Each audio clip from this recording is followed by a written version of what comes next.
Buenos días a todos y a todas. Esta es la tercera entrega de la serie de vídeos que estoy haciendo sobre el euro.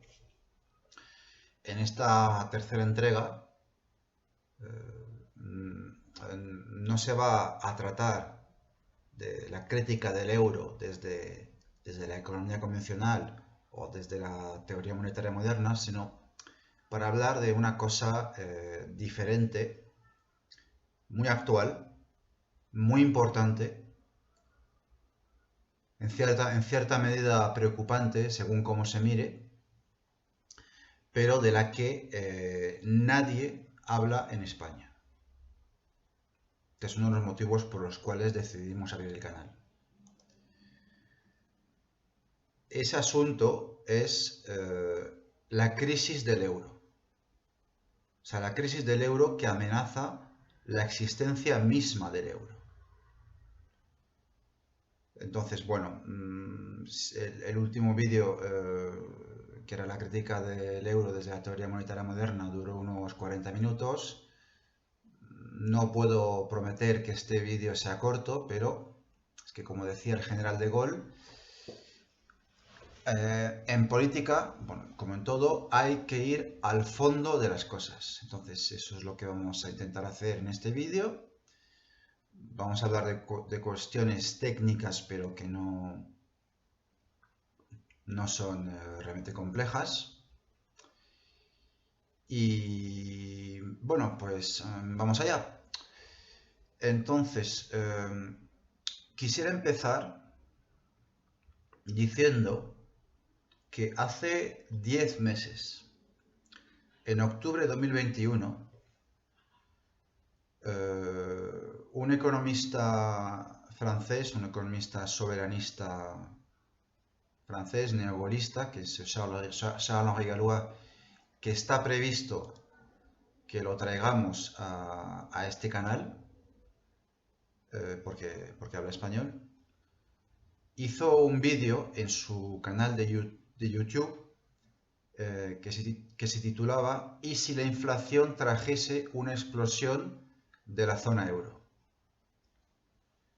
Entonces, en aquel momento, lo de la explosión de la zona euro lo presentaba como una hipótesis. A día de hoy sigue siendo una hipótesis, pero lo cierto es que es una hipótesis que se acerca, o sea, que ahora se acerca más a la verdad, se acerca más a algo que puede darse realmente, porque hay cosas que él había previsto en aquel momento que hoy podemos observar que se están dando. Entonces, claro, en aquel momento, pues, octubre de 2021, la inflación ya se estaba dando.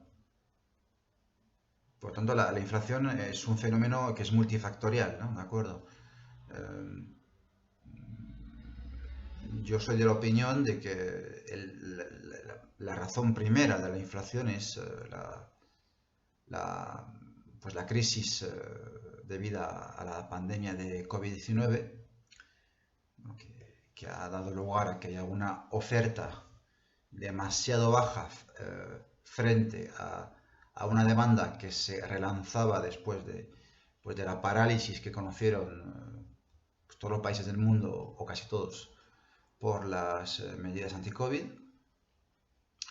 En aquel momento, pues eso, recuerdo, octubre de 2021, el índice de precios al consumo en Francia había subido un 2,6%, y en Alemania o sea, se había subido un 4,5%. Entonces la presidenta del Banco Central Europeo, que es Christine Lagarde, antigua secretaria general del FMI, pero que como que no tenía ni tiene ninguna experiencia como banquera central, de hecho ha dicho algunas burradas que no tenía que haber dicho como dirigente del Banco Central Europeo. En aquel momento ya decía que la inflación era algo transitorio, porque se debía a la crisis del COVID, aunque luego tuvo que rectificar diciendo que pues la inflación iba a durar más de lo previsto, ¿no? Entonces, este fenómeno inflacionista que se ha acelerado, que se ha incrementado, eh, hay que conectarlo con la política de expansión cuantitativa del Banco Central Europeo.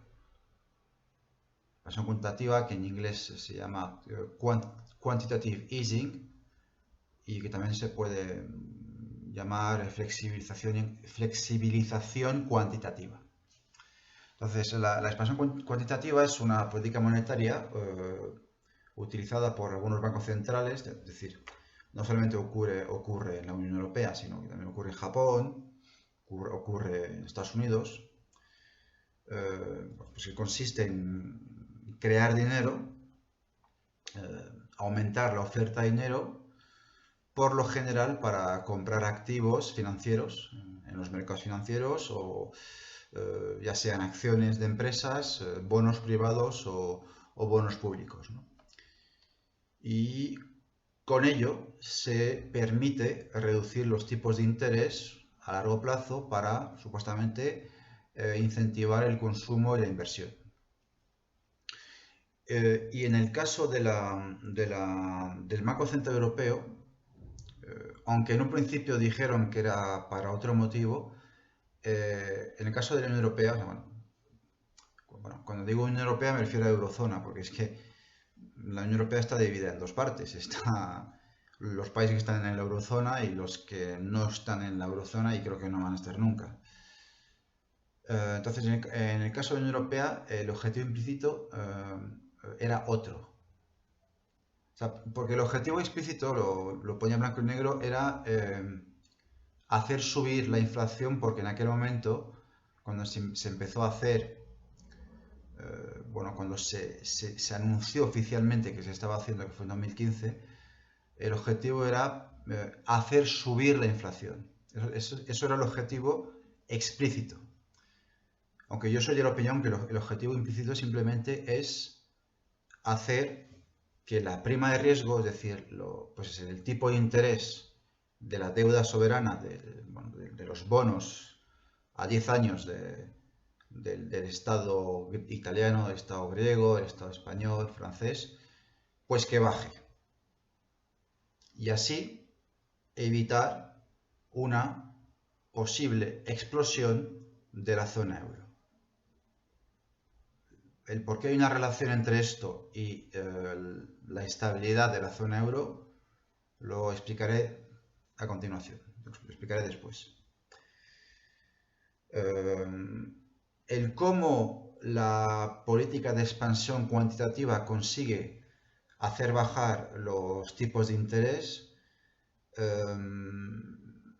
ahí no hay consenso entre la economía convencional y la teoría monetaria moderna, por ejemplo, pero eso es lo de menos. Lo importante es que con eso consiguen hacer bajar artificialmente los tipos de interés y las primas de riesgo. Hay un vídeo de Eduardo Garzón, que es el capítulo 12 de su serie de vídeos sobre la teoría monetaria moderna, que se llama Expansión Cuantitativa, donde explica, él explica a nivel técnico por qué la expansión cuantitativa permite hacer bajar los tipos de interés de los bonos de Estado, los bonos de Estado a 10 años, y a mí me parece que es una explicación bastante convincente, ¿no?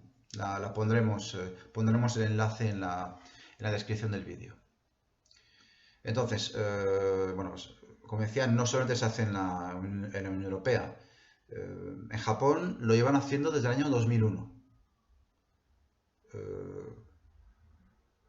Teniendo desde el año 2001 un tipo de interés cercano al 0%.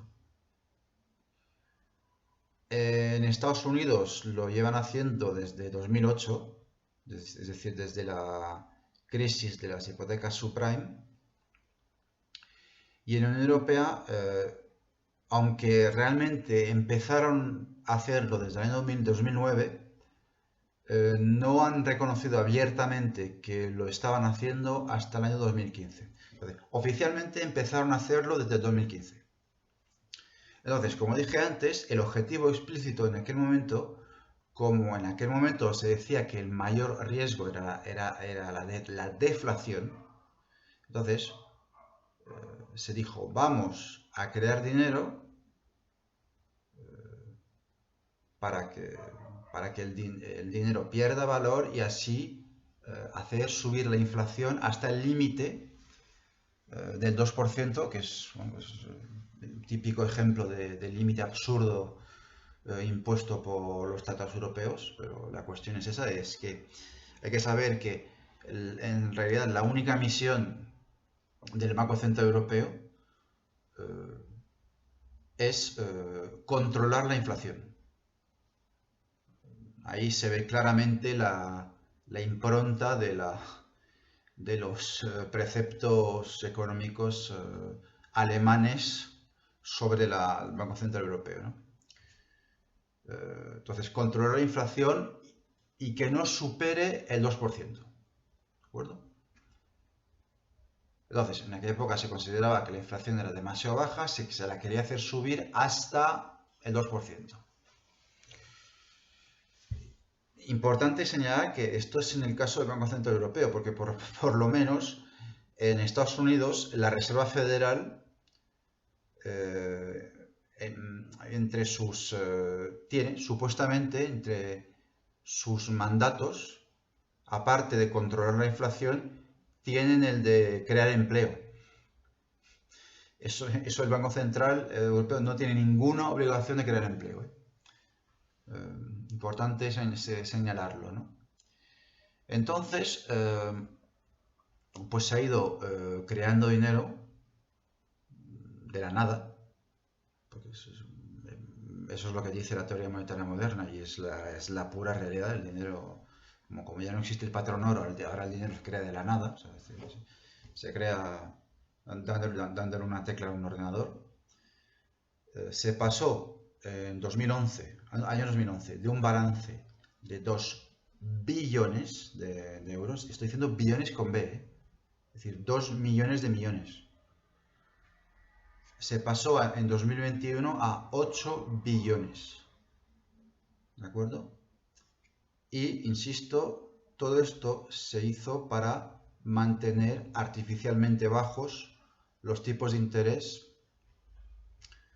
de los bonos del Estado a 10 años bueno, sobre todo de Italia, pero también de Grecia, y, bueno, y también de España, y también en menor medida de Francia. Claro, ¿cómo lo hacen? ¿Sabe? No puedo entrar en los detalles técnicos en profundidad, para eso está el vídeo de Eduardo Garzón, pero lo que es importante señalar es que en realidad lo hacen violando los tratados europeos. Porque los tratados europeos, lo pone blanco sobre negro, prohíben rescatar un país miembro de la Unión Europea. Entonces, claro, aún así lo hacen. ¿Cómo lo hacen? Pues han encontrado una triquiñuela que es lo siguiente. El Estado en cuestión, pongamos Italia, emite bonos a 10 años, los vende a inversores privados y luego el Banco Central Europeo los recompra a esos inversores privados y así, digamos que sortea la prohibición que le imponen los tratados. Es decir, compran deuda soberana de países en el mercado secundario, ¿de acuerdo?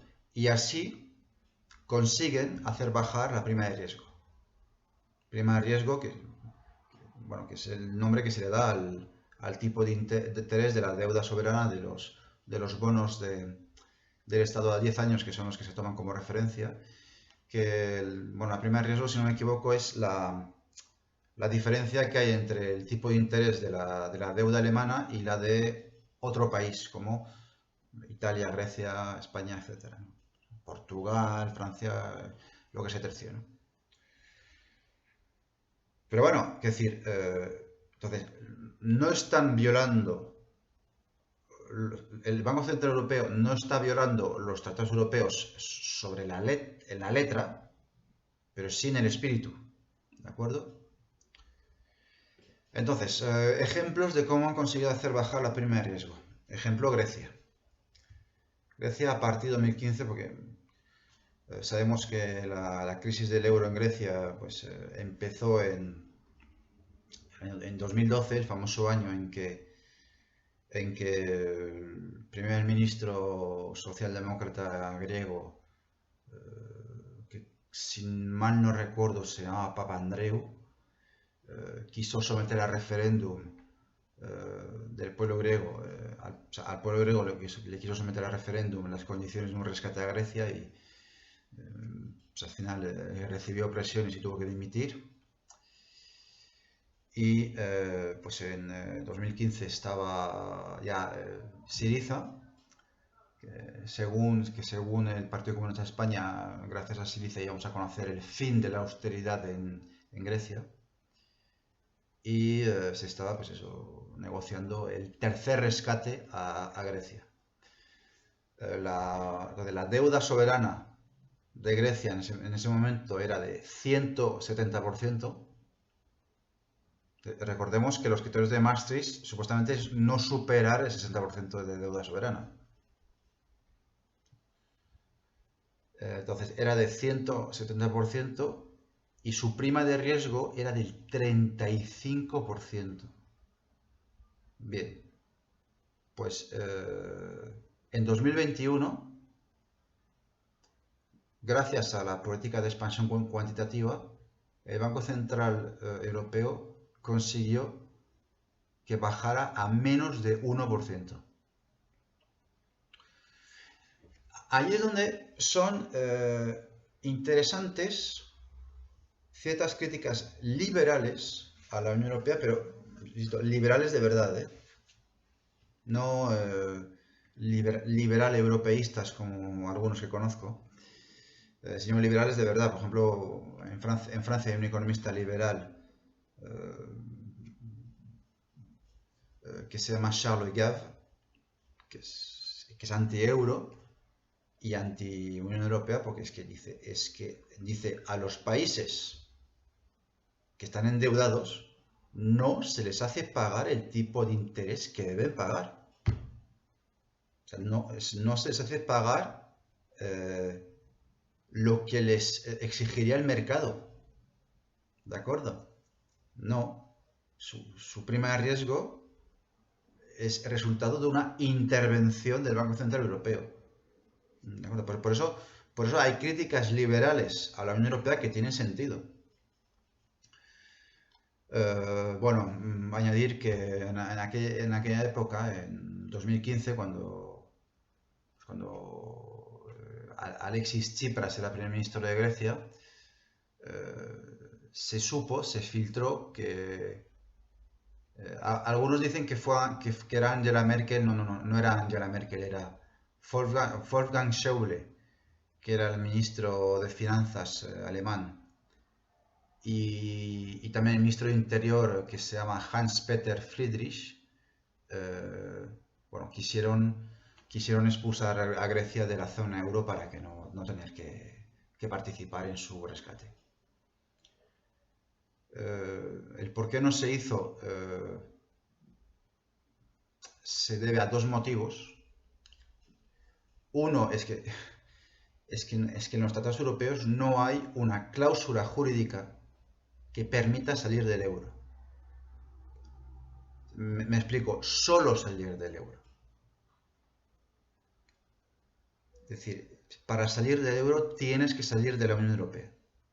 Entonces, aunque tenían la voluntad de expulsar a Grecia de la zona euro, jurídicamente no es posible.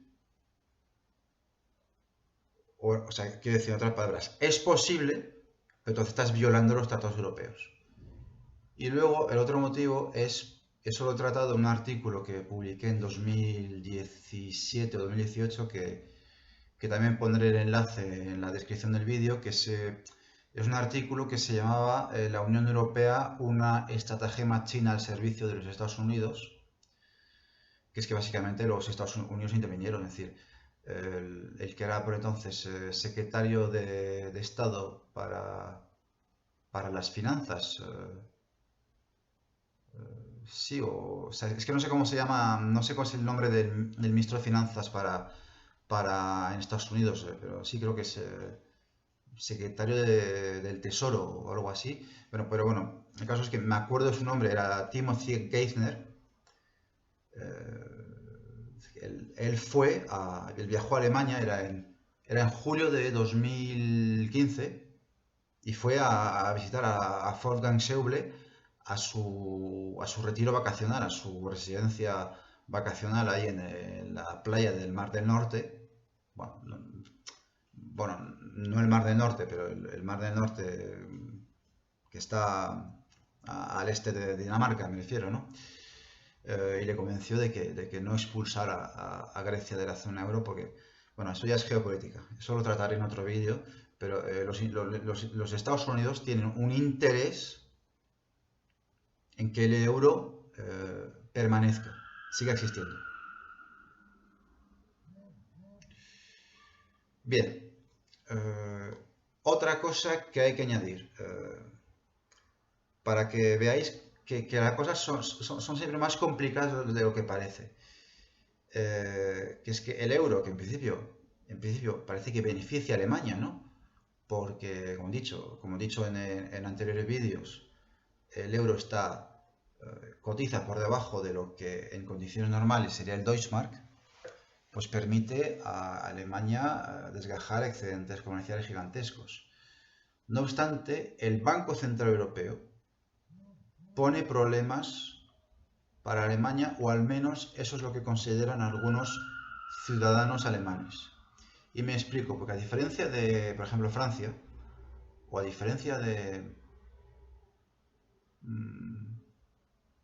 Bueno, no quiero decir España para no meter la pata, pero en Francia sí, estoy seguro que no se puede decir. Un ciudadano cualquiera no puede recurrir al Tribunal Constitucional.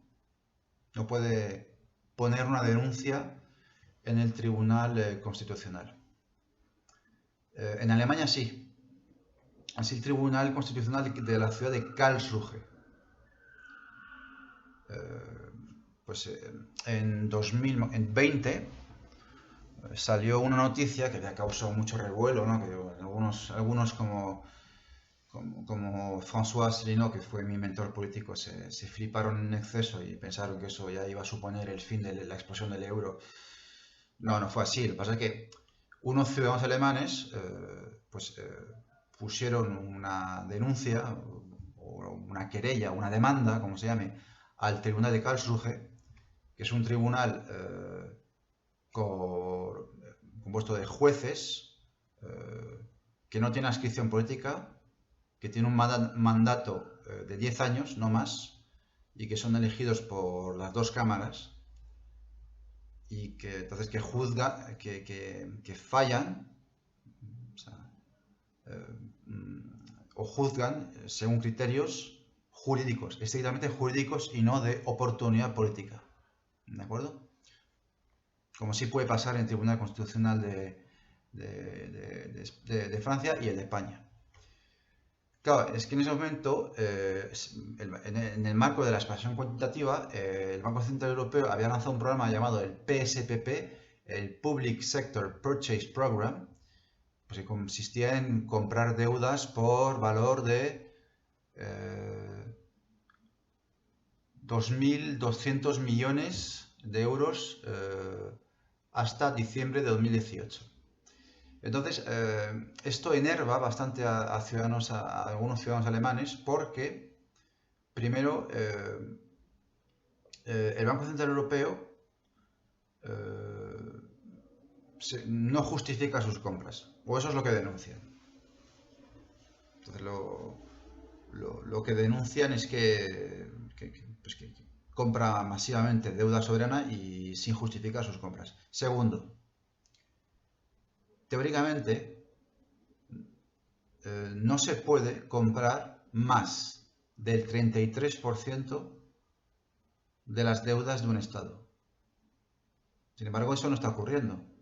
O sea, actualmente el Banco Central Europeo está comprando a través del mercado secundario el 100% de deudas de estados de la Unión Europea. Y luego, la participación de un estado en esos rescates no puede superar el porcentaje que tiene dentro del capital del Banco Central Europeo, ¿de acuerdo? Y parece ser que eso también se está violando. Entonces, está generando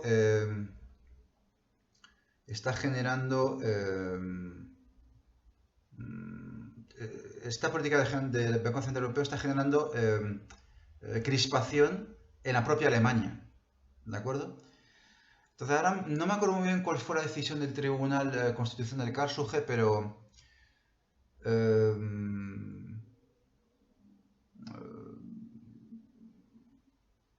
si mal no recuerdo, le instó al gobierno alemán, al gobierno en aquella época estaba Angela Merkel, a que verificara, o sea, a que le pidiera explicaciones al Banco Central Europeo, que le diga, mirad, ¿estáis respetando o estáis violando los tratados europeos? Bueno, al final el establishment político alemán recibió presiones, no es descartable que recibiera presiones de Washington, entonces al final no se ha hecho nada y el Banco Central Europeo ha seguido haciendo lo que le da la gana. Pero, es decir, la crispación que hay en Alemania con esto existe. ¿De acuerdo? Bien. Dicho esto, esta política de expansión cuantitativa, que muchas veces con muy mala fe se la asimila a la teoría monetaria moderna, ha tenido como consecuencia que el Banco Central Europeo, al comprarles a los tenedores de deuda del Estado a 10 años, o sea, a comprarles estos títulos de deuda, luego, con el dinero creado por el Banco Central Europeo, los inversores, pues, como ya os podéis imaginar, no se han dedicado a invertir en lo que se llama la economía real, se han dedicado a invertir en activos financieros, activos inmobiliarios, y lo que dice Charles Galois es que cuando ya dejaron de hacer eso, pasaron ya a especular con materias primas. Eso es un factor que ha contribuido a la inflación actual. De hecho, eso en el curso de verano de la red de teoría monetaria moderna se lo pregunté a Eduardo Garzón y me dijo, ah, sí, pues no lo había tenido en cuenta, pero me encaja.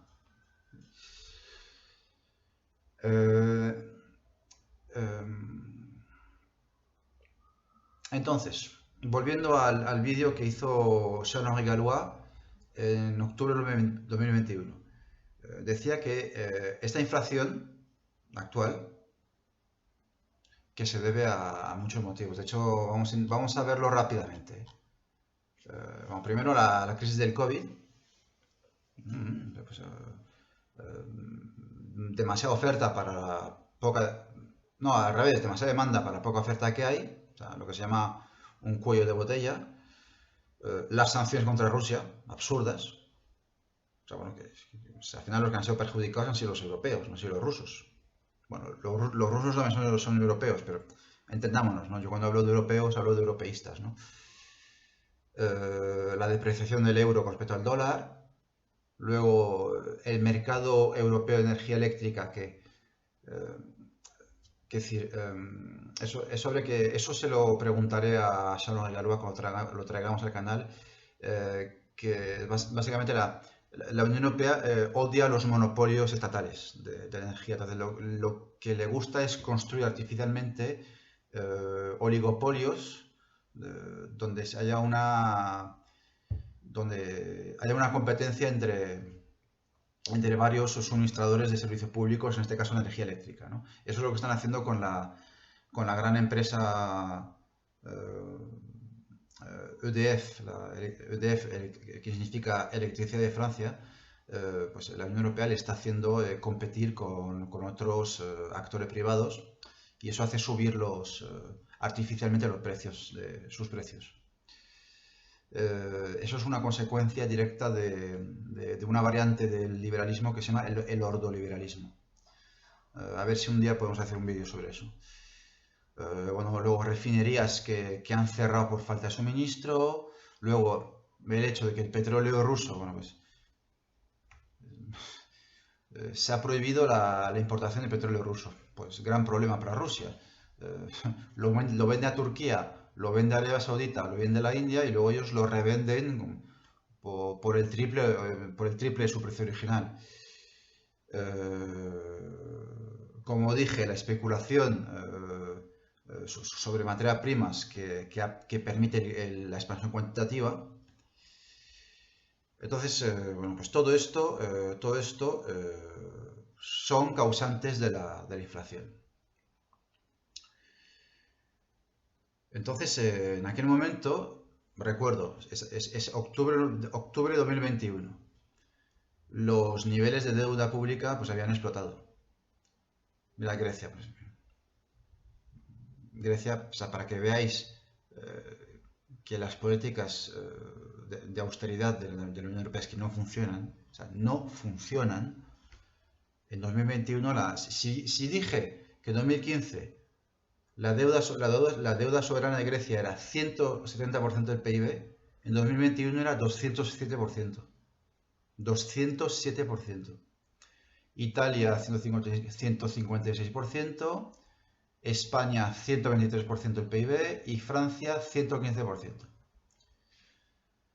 Además, curiosamente, son todos países que están afectados por el tipo de cambio del euro.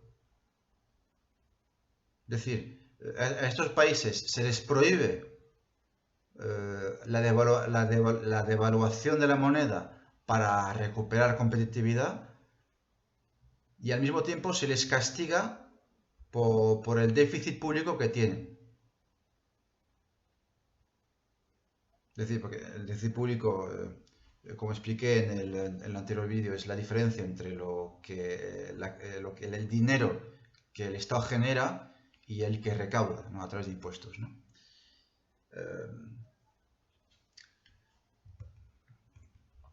Y por lo menos según la economía convencional, la acumulación de los déficits año tras año, eso es lo que hace la deuda pública, ¿no? Lo que crea la deuda, o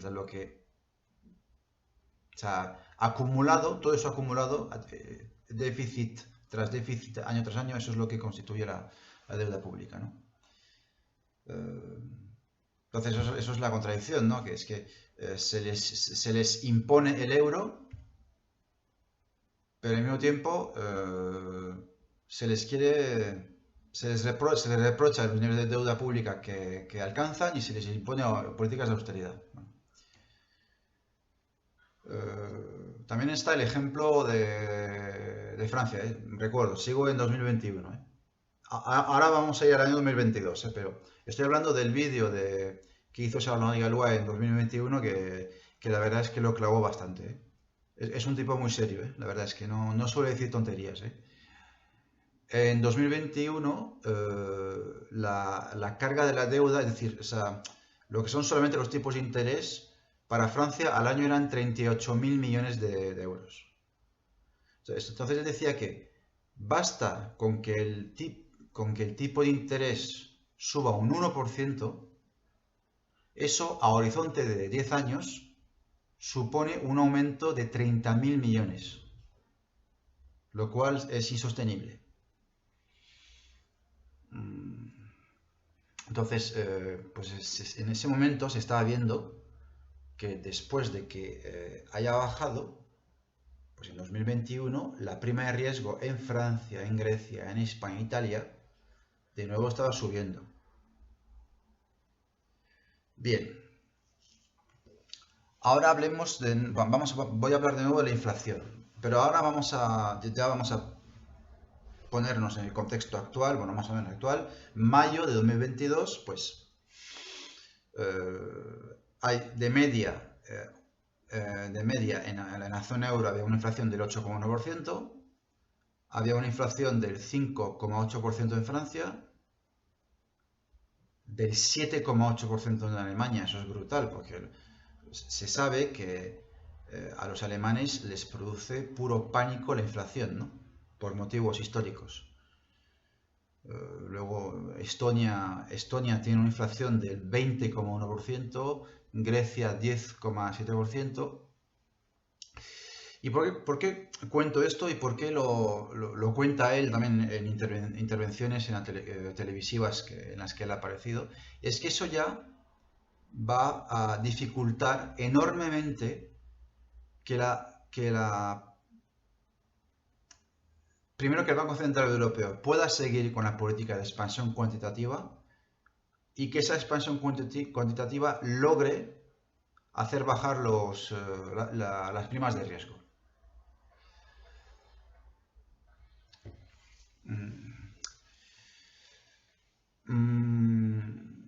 Entonces, os explico. El Banco Central Europeo está entre la espada y la pared. Está ante una contradicción irresoluble. Tiene que tomar una decisión u otra.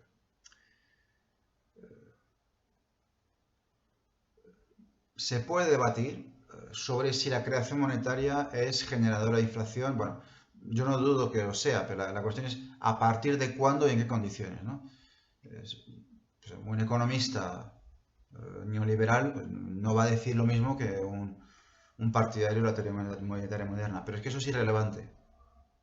El Banco Central Europeo actualmente considera que seguir con la expansión cuantitativa agravaría la inflación. Entonces, tiene que hacer algo. O frenarla, o subir los tipos de interés. Bueno, si el Banco Central Europeo no hace nada,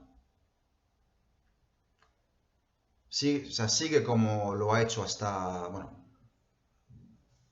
no voy a decir hasta ahora, pero sigue como entre 2015 y finales del primer semestre de 2022, pues entonces no va a luchar eficazmente contra la inflación. Y por tanto, el poder adquisitivo de la gente va a seguir bajando porque los salarios no suben al mismo ritmo que la inflación y eso va a generar crispación social. Es decir, no es nada descartable que en un país como Francia se reproduzca un fenómeno tipo chalecos amarillos, pero multiplicado por 2 o por 3. O si no, que es la decisión que ha tomado el Banco Central Europeo, decide tomar medidas para luchar contra la inflación, frenando la expansión cuantitativa y elevando los tipos de interés que los ha aumentado un 0,5%. Que esto vaya a funcionar o no ya es otro debate. En la página web de Red de Teoría Monetaria Moderna hay un artículo de Rafael Carretero cuya lectura recomiendo, que también lo vamos a poner vamos a poner el enlace en la descripción, que que dicen que en realidad la medida de subir los tipos de interés para frenar la inflación es ineficaz en realidad. Pero bueno, eso es otro debate, ¿no? Problema. Si frena la expansión cuantitativa y resulta más caro pedir prestado dinero, las primas de riesgo de los países que he mencionado antes se van a volver insostenibles.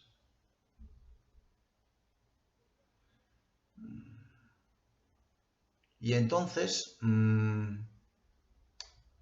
y eso es a donde quería llegar yo, eso es lo que puede provocar una explosión de la zona euro. ¿Por qué? Porque si, no sé, me voy a dar un ejemplo. Ahora la prima de riesgo de Italia es de 4%, o casi 3,8%. Pero bueno, si sube a 6, si sube a 7, podemos imaginar, ya la deuda será impagable en euros. O sea, Italia estará obligada a salir del euro y pagar su deuda en liras.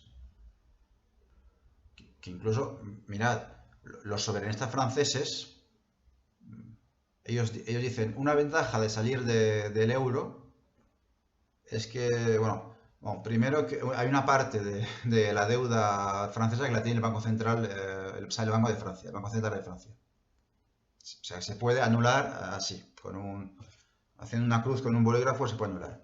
Pero ellos dicen, la deuda se puede monetizar. Monetizar, es decir, que creando dinero se puede pagar. La diferencia es que ellos dicen, o sea, la diferencia entre ellos, que ellos están inscritos en las coordenadas de la economía convencional, es que ellos dicen, se puede monetizar un poco, pero no demasiado, porque si no hay inflación. En cambio, alguien que defiende la teoría monetaria moderna te va a decir, no. O sea, se podrá hacer a mayor o menor ritmo, pero imprimir dinero, o sea, pagar la deuda siempre recurriendo a la creación monetaria, eso se puede hacer siempre. Es una de las diferencias que hay entre esas dos corrientes dentro del soberanismo, ¿no?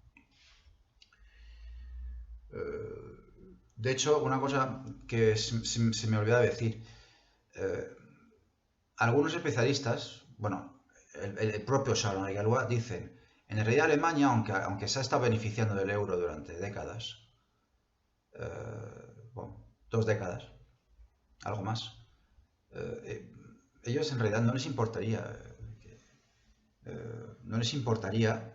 que, que haya países de este tipo que salgan del euro. Lo que pasa es que no quieren cargar con la responsabilidad de haber sido los que han provocado el hundimiento del euro. De hecho, eso Alemania lo hace. O sea, Alemania muchas veces lo que hace es lo que piensa, pero no se atreve a decirlo, lo dice a través de uno de sus aliados, que son los que se llaman países frugales, ¿no? O sea, lo hace decir a través de Holanda, de Austria, tal. ¿De acuerdo?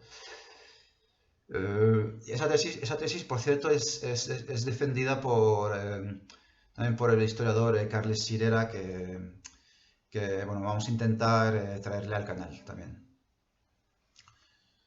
Pero si os interesa, hay en el canal Salida del Euro, que lo creó Carlos García Hernández, hay una entrevista entre él y Carles Sirera, y él baraja esta posibilidad, ¿no? De que al final lo que va a pasar es que serán los alemanes los que nos expulsen del euro y se quedarán tan a gusto. Yo no creo que vaya a pasar, porque más que nada porque Alemania no quiere cargar con la responsabilidad histórica de haber sido los que han destruido el euro. ¿De acuerdo? Bien, sigamos. Una cosa que sí que es preocupante es que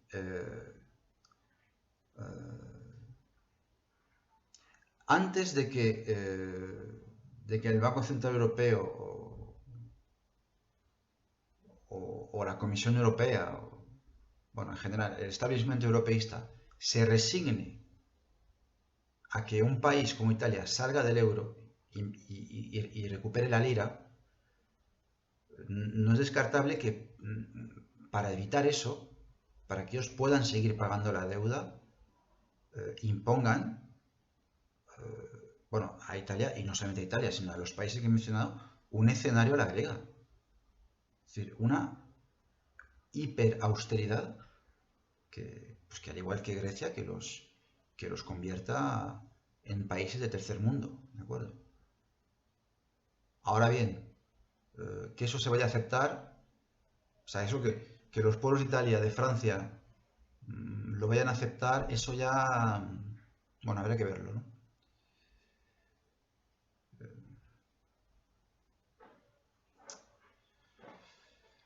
En fin, es importante también hablar de la Lex Monetae. A ver, la Lex Monetae es un principio de derecho internacional que, entre otras cosas, lo que dice es que la moneda,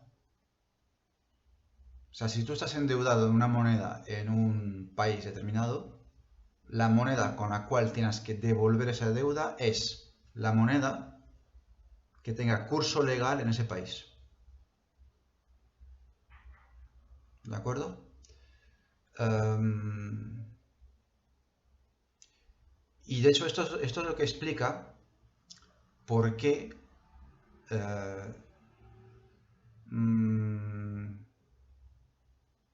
teniendo supuestamente la misma moneda, tenemos una moneda común de los países de la eurozona.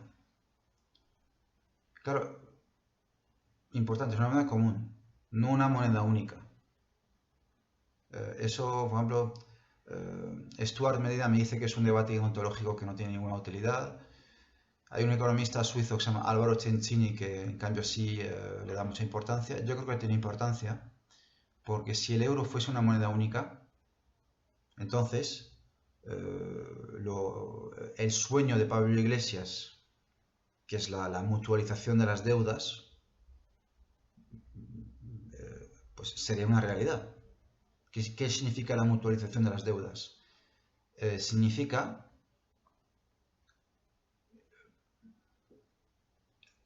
que si, por ejemplo, o sea, que los países son solidarios entre ellos. Si, por ejemplo, si Italia dice, ya no puedo pagar mi deuda, pues que otro país del norte tiene que pagarla en su lugar. Claro, evidentemente los alemanes, los holandeses, los austriacos, los finlandeses, es que no lo van a aceptar jamás, ¿no? Entonces, claro,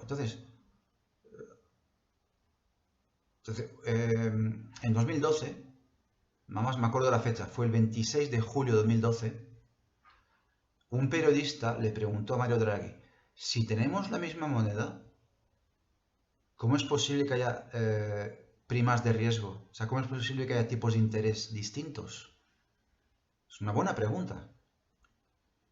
Y Mario Draghi, con la boca pequeña, le tuvo que reconocer por el riesgo de redenominación. Claro, es que el Banco Central Europeo son perfectamente conscientes de que un país como Italia, Grecia, por lo que he explicado, pueden salir del euro.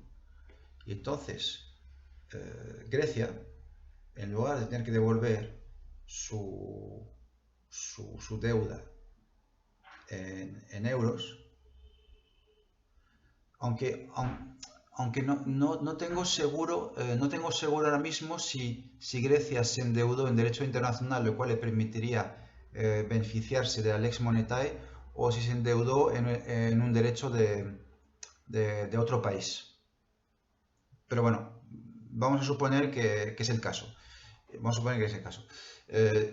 Grecia, por la Lex Monetae, en lugar de tener que devolver esa cifra de deuda en euros, tiene que devolverla en dracmas, que perderían un 50%, o sea, la dracma se devaluaría un 50% con respecto a al euro, ¿no?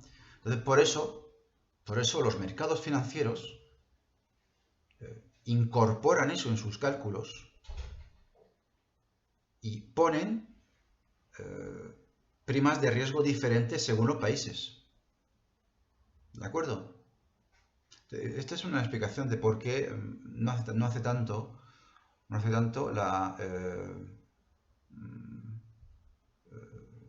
el tipo de interés de la deuda soberana de Alemania era negativo. Era negativo, era de menos 1%. ¿Por qué? Porque los inversores, ellos incorporan en sus previsiones, en sus cálculos, que el euro puede desaparecer, que Alemania vuelva al marco, al Deutschmark, que se apreciará con un 20-25%. Entonces, claro, ellos prestar dinero con un tipo de interés negativo, aunque ellos prestan dinero y luego supuestamente luego recibir menos, con la apreciación del Deutschmark les salen ganando, ¿de acuerdo? Entonces, con esto que quiero decir, el Banco Central Europeo son perfectamente conscientes de que, un país puede salir del euro, de que el euro se puede desintegrar. Otra demostración de que esto que estoy diciendo es verdad. En 2020, Christine Lagarde, que insisto que no es una banquera central, que es una mujer que no digo que sea incompetente, pero no es una banquera central, una vez dijo una cosa que es falsa y que se le reprochó y tuvo que rectificar. Dijo que el objetivo, la misión del Banco Central Europeo no es la de reducir los spreads. ¿Qué son los spreads?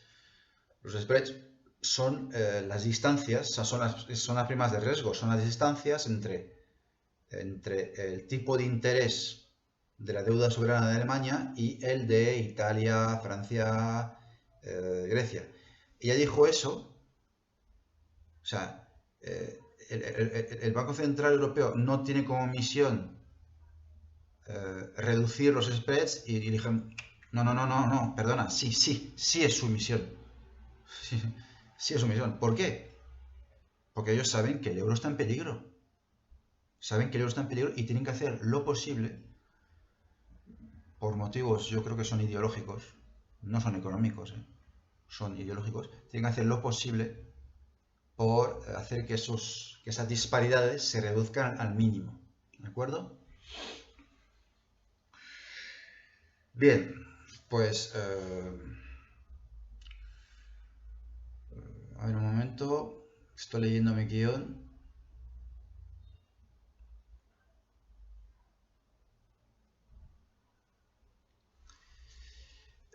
Una cosa que apoya la tesis de que a los alemanes no les importaría sacrificar el euro es que, según un cable de la agencia Reuters del 4 de julio pasado, el 4 de julio del 2022, el presidente del Bundesbank es el Banco Central alemán, ¿vale? No es lo mismo que el Banco Central Europeo. El presidente del Bundesbank se llama Joachim Nagel, advirtió al Banco Central Europeo contra toda política consistente en hacer bajar los tipos de interés de los países del sur, que es lo que ha de hacer para que el euro sobreviva, considerando, en cambio, que el acento, o sea, que la prioridad debería ser luchar contra la inflación, lo cual requiere, según sus consideraciones ideológicas, sean ciertas o no, eso requiere subir los tipos de interés, ¿de acuerdo? Sabiendo todo lo que puede, o sea, lo que eso puede costar. Insisto, la desintegración del euro. Pero si el presidente del Bundesbank dice eso implica que que antepone luchar contra la inflación a hacer que sobrevivir el euro bajo perfusión, ¿no? Como se está haciendo desde el año 2012, por ahí, 2010, por ahí. Y además, añadir que en 2012, sí, o sea, insisto, oficialmente se hace 2015, pero la expansión cuantitativa en Europa, en la eurozona, se hacía desde antes, ¿no? Según Wikipedia, desde 2009, ¿no? A mí me consta que con la crisis del euro que hubo en Grecia en 2012 ya se estaba haciendo eso, ¿no? Se podía hacer la expansión cuantitativa en aquel año 2012 porque no había inflación. No había inflación en aquella época. Pero es que ahora sí la hay. Con lo cual, esto es una hipótesis, ¿no? Porque tampoco es una certeza, pero es lo que plantea Jean-Henri Galois, y no solamente él, es que hay una contradicción entre lo que quiere una parte, por lo menos una parte del establishment alemán, y lo que quiere el Banco Central Europeo. Para que veáis que aunque, claro, es que la Unión Europea es un organismo complejo, que está hegemonizado por Alemania, sí, pero es decir, es el Banco Central Europeo, al igual que toda la administración europea, es una entidad que tiene su autonomía. Es decir, no obedecen de forma automática a lo que desea Alemania. Es muy importante comprender eso. O sea, y es muy importante no caer en una visión mecánica del mundo. ¿De acuerdo? Es decir, la Comisión Europea hace esto porque lo dice Alemania. La Comisión Europea, o sea, el Banco Central Europeo hace esto porque lo decía Alemania. No exactamente. Bueno, en el caso de la Comisión Europea es más verdad, pero en el caso del Banco Central Europeo no. O sea, hay contradicciones entre el Bundesbank y el Banco Central Europeo. No me voy a poner a hablar de los saldos Target 2, es un ejemplo de discrepancia que hay entre el Bundesbank y el Banco Central Europeo. Sobre los saldos Target 2, que es una cuestión que la verdad que no tiene importancia porque es más un bluff que otra cosa, pero escribí en un artículo que publiqué en 2017 que se llamaba porque no es una moneda única, entendiendo porque es una moneda común, el euro va a explotar. Lo de que el euro va a explotar lo mantengo, pero no va a ser por los saldos Target 2. Va a ser por lo que estoy comentando en este vídeo. Bueno, pues entonces Jean-Henri Galois hizo su vídeo, en octubre de 2021, y 10 meses más tarde, pues hay que decir que ha acertado bastante.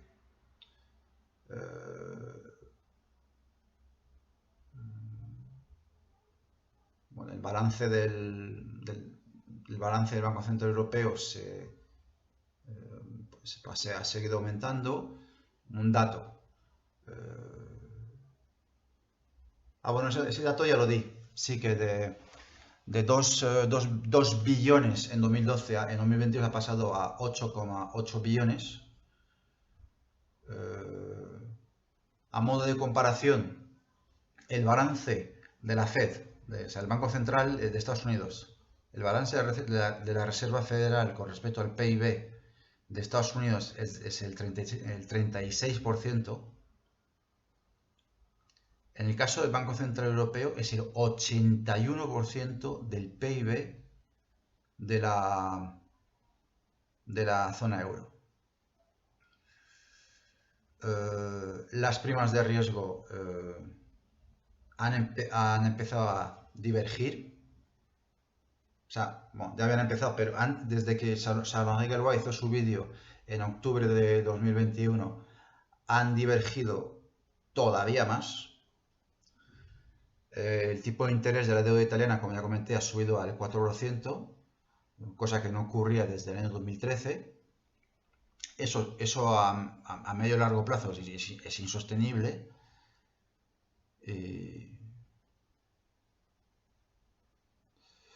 Y, bueno, hasta que ocurra la salida de un país de la zona euro, esto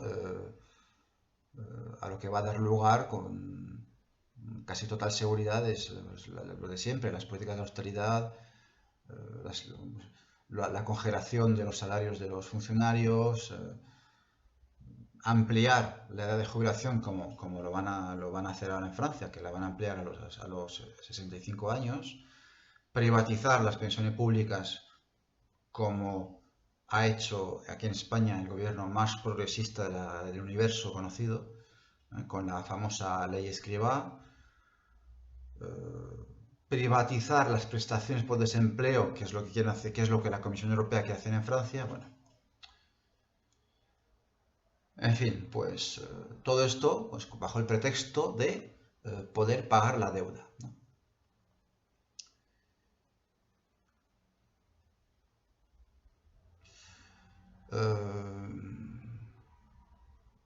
Entonces, en una intervención televisiva, pues Charles-Henri Gallois,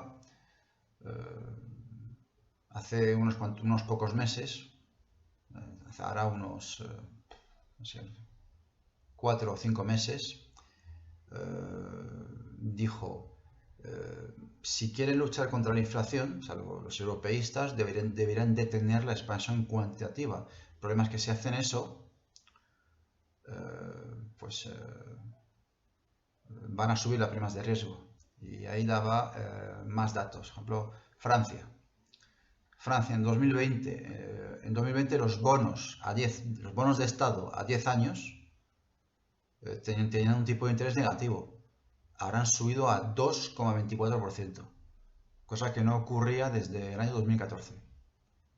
Aunque parezca poco, pasar de menos de 0 a 2,24 en realidad es enorme. Enorme. Ahora, o sea, se hace con los datos que se manejan ahora, con aumentar la deuda de Francia un 1% en un plazo de 10 años supone pagar 40.000 millones de euros en intereses. En Italia, como decía antes, han subido al 4%, y en España hemos pasado en pocos meses, ¿no? Esto lo comenta Stuart Medina en el canal de YouTube de la red MMT, en un programa que hacen que se llama Momento Lerner. En pocos meses España ha pasado de 0,5% a 2,09%. Y claro, la pregunta es, ¿y esto se va a detener? O sea, ¿va a durar hasta cuándo? Vamos a ver, a mí lo que me parece es que si sigue esta tendencia, esto va a implicar necesariamente que un país va a tener que salir del euro. Yo creo que el más candidato, el mayor candidato es Italia, porque Italia es de los países, es de los países que son más esceptos de la opinión pública, no sé si mayoritaria, pero donde hay una mayor parte de la opinión pública que es escéptica con el euro. En fin.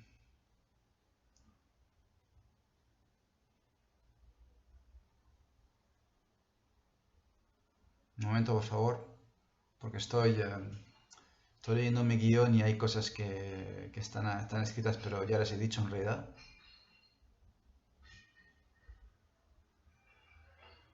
Sí.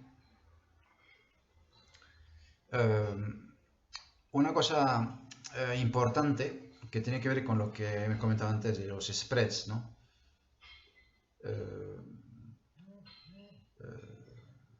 Los spreads que se deben al riesgo de redenominación de una moneda en moneda nacional, con lo cual creo que para mí tiene importancia distinguir entre si el euro es una moneda única o una común, no es una moneda única, es una moneda común, es decir, que cada país tiene una moneda nacional que se llama euro, para que se intercambia a paridad de 1 igual a 1 con pues, los demás países de la eurozona, ¿no? Y,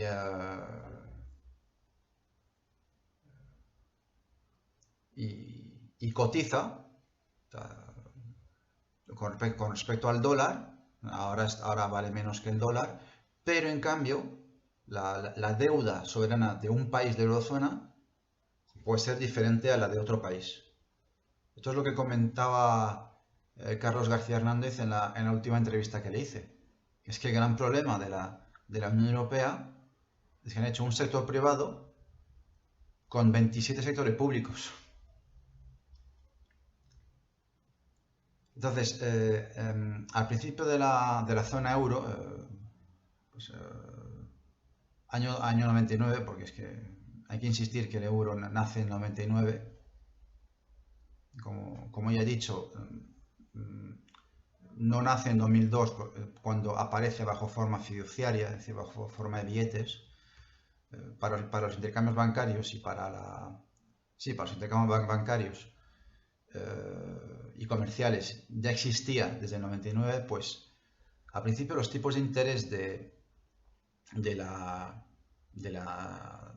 deudas soberanas de cada país eran muy cercanos en realidad.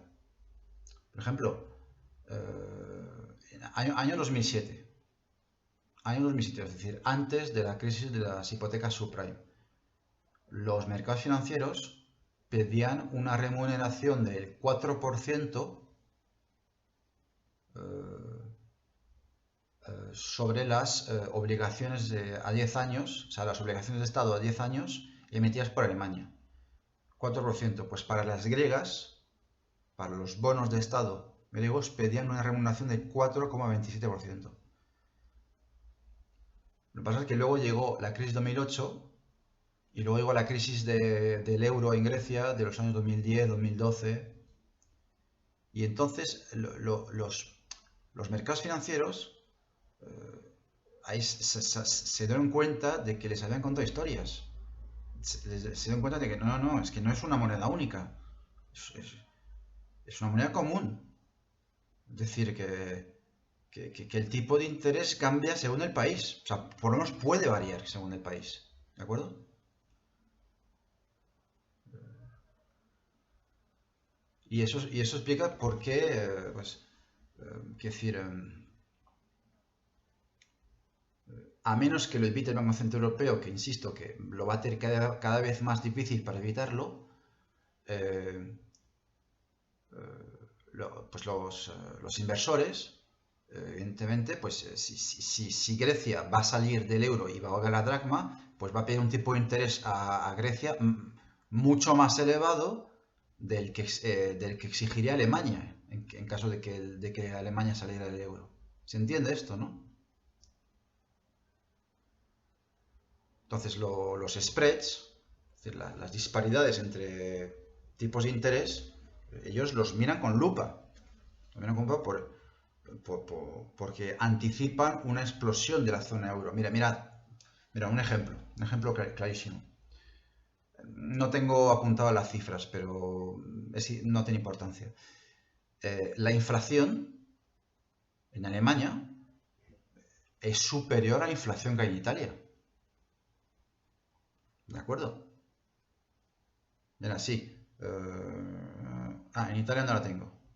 Pero bueno, en Alemania es en mayo de 2022 era del 7,8%. Superior a la inflación en Italia. Y sin embargo, el tipo de interés que le piden a Alemania es menor que el que pide Italia. ¿Por qué? Pues porque tiene en cuenta el riesgo de redenominación. ¿Ok? Bien, pues con esto vamos a ir concluyendo. Son cuestiones técnicas que intento explicar de la manera que puedo, sabiendo que yo no soy analista financiero ni soy economista, pero por supuesto que traeremos a gente que sea experta en el tema, que lo pueda explicar aún mejor, pero creo que se ha explicado bien el por qué el euro está en peligro. O sea, el euro puede estallar.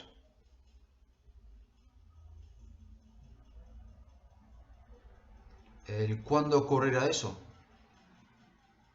Pues claro, es que yo si hay una cosa que odio son hacer vaticinios. Es más, de hecho, ni siquiera puedo asegurar que vaya a pasar. Yo creo que es tan insostenible como concepto, como idea, el euro y cómo está estructurado, tiene tantas contradicciones y es tan absurdo. Yo sí creo que en lo que me quede de vida, yo sí creo que veré la desintegración del euro. Pero bueno, no hay un consenso sobre eso, porque por ejemplo, hace poco en un coloquio organizado por un think tank soberanista francés que se llama Círculo Aristóteles, se trajeron a dos economistas, uno era Charles Galois y otro es un economista muy joven, mucho más joven, bastante más joven que yo, que tiene el mismo nombre de pila que yo, se llama Alexandre Loman, que él dice que la expresión del euro que no lo ve, que él dice que van a hacer lo que sea necesario para que el euro siga existiendo. Pero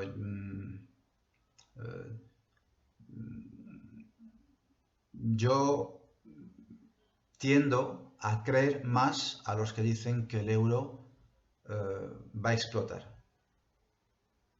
O sea, o no es que vaya a explotar, pero si la tendencia actual perdura en el tiempo, pues inevitablemente un país tendrá que seguir la zona euro. Que por supuesto la salida de una zona euro también puede producirse de otra forma. O sea, puede ser que mañana en Holanda, por ejemplo, voten por referéndum una salida de la Unión Europea, pues entonces saldrán del euro, ¿no? De otra forma. Entonces, insisto, yo odio hacer vaticinios, no me gusta decir va a pasar en menos de 10 años, va a pasar en menos de 20 años. Esto es como el Evangelio según San Mateo.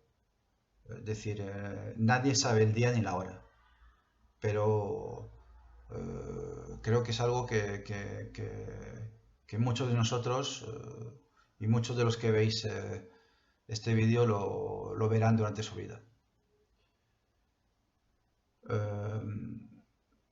Unos últimos apuntes. La desintegración del euro no implicaría necesariamente la desintegración de la Unión Europea. De hecho, los europeístas, si realmente fueran inteligentes, abandonarían el euro y mantendrían la Unión Europea como institución neoliberal y geopolíticamente alineada con los intereses de Estados Unidos, ¿no? Aún así es difícil, porque mira, muchos pensábamos que con el Brexit el sentimiento ante la Unión Europea iba a crecer. No ha sucedido así porque es que porque el Brexit se ha dado, pues se ha demostrado que se puede salir de la Unión Europea. Lo que pasa es que la gente, yo lo he visto, la gente se come con patatas la propaganda europeísta, según la cual la situación en el Reino Unido es un desastre, ¿no? Lo cual es completamente falso. Pero ahora bien, si un país sale del euro, eso ya es un daño a la Unión Europea mayor, porque desde Maastricht está previsto que el euro sea un pilar de la construcción europea. Si un país sale del euro,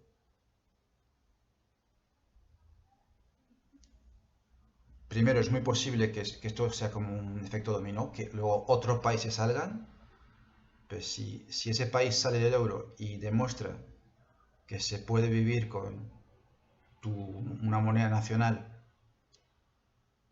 como la inmensa mayoría de estados del mundo, pues hay mucha gente en la opinión pública europea que se va a hacer preguntas, ¿no?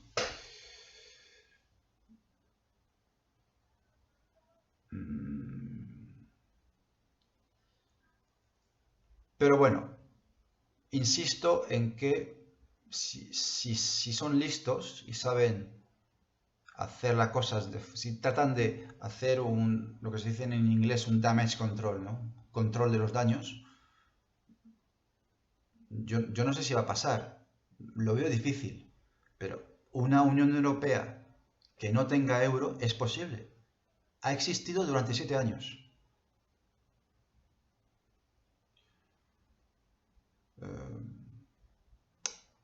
Ahora bien, si un país como... Es que digo siempre Italia porque es que es el que tiene más papeletas, ¿no? O sea, esto es como... Esto no es un vaticinio, esto es como cuando Maldini, el del canal de YouTube Mundo Maldini, cuando al principio de la temporada de fútbol te hace un pronóstico, ¿no?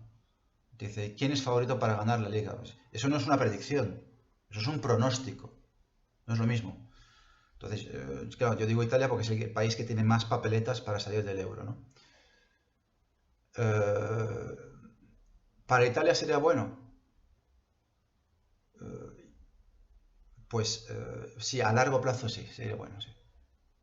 Inevitablemente a largo plazo sería bueno porque es que recuperar tu soberanía monetaria y tener una moneda que esté ajustada a tu economía, o sea, esto solo puede ser bueno.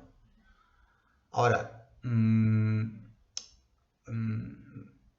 hay que tener cuidado con una cosa que es el principio de cuanto peor mejor. En enero de 2012, el premio Nobel de Economía, Joseph Stiglitz, crítico con el euro, dijo, los países de la eurozona que salgan antes, o sea, los que salgan antes, serán los que salgan mejor parados. ¿Qué quiere decir esto? Quiere decir que si el euro se derrumba y nosotros estamos dentro de la eurozona, pues,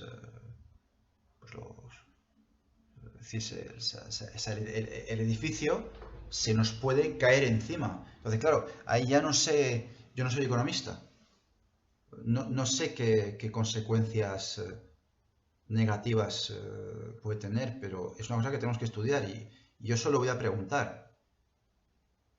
O sea, mis compañeros de teoría de teoría monetaria moderna, de red MMT, ellos consideran que no, que si se hace de forma ordenada no hay ningún problema, ¿no? Pero claro, si se hace de forma desordenada, ellos mismos dicen, no, es que si se sale del euro de mala manera, para eso es mejor no salir, ¿no? Y eso es lo que me preocupa. Eh, que el euro explote y que el edificio, o sea, que se derrumbe encima de nuestras cabezas, ¿no? Entonces, mucho cuidado con la mentalidad del cuanto peor mejor, ¿no? El cuanto peor mejor, eso nunca es verdad. No, normalmente cuanto peor, peor. Y ya está. Bien, entonces no hay más que añadir. Para cuando se publique este vídeo, no sé si habrá sido publicada la próxima entrevista que voy a hacer, que va a ser a Juan Carlos Barba, que es un compañero de la red MMT y bueno, es animador o sea, miembro del colectivo Burbuja, que es un colectivo que hace podcast en iVoox, donde trataremos del euro, de la Unión Europea y también del cambio climático. Y bueno, pues con respecto a lo que os he contado, en este vídeo extenso, necesariamente extenso, hay que estar muy atentos a lo que va a ocurrir en los próximos años con el euro, con el Banco Central Europeo, con las primas de riesgo y con la inflación, etc. Sin más, me despido y hasta el próximo vídeo.